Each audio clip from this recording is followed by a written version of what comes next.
Hi, here's something you might not know, that your emotions aren't the truth. They're your brain's best guess across cultures. We all know this is true, except it isn't. We all know the brain works like this. There's a rational thinking layer on top, and underneath it sits an older, more emotional layer. And when we're stressed, the primitive part takes over. You might have heard this as the triune brain idea. A lizard brain for survival, a limbic brain for emotion, and a neocortex for reason, stacked like layers, competing for control. It's a neat explanation. It's also an outdated and scientifically rejected one. And if you are an international professional or their partner, navigating a new country, a new language, and a new version of yourself, this matters. Because when you assume your emotions are truth, proof that something is wrong, unsafe, or hopeful, then you can end up building your decisions around a false certainty. So what if instead emotions are better understood as your brain's best guess in the moment?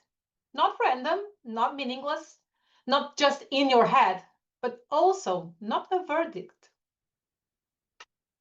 Here's the core idea, that emotions are information, not a judgment.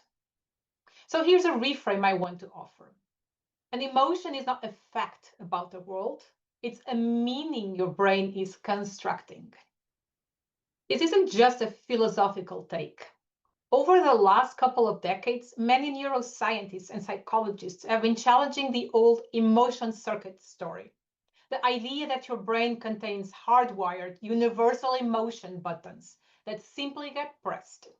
One influential perspective associated with neuroscientist Lisa Feldman Barrett and other researchers working in what's sometimes called the constructivist view of emotion is that your brain is constantly predicting and categorizing what's happening, including what you're feeling, using, for example, signals from your body, your heart rate, your breathing, tension, a sense of fatigue, your past experiences, the concepts and language you've learned, often through culture, and the context you're in right now.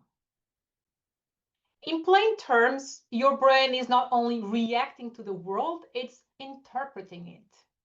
That interpretation can feel like certainty, but it's still an interpretation.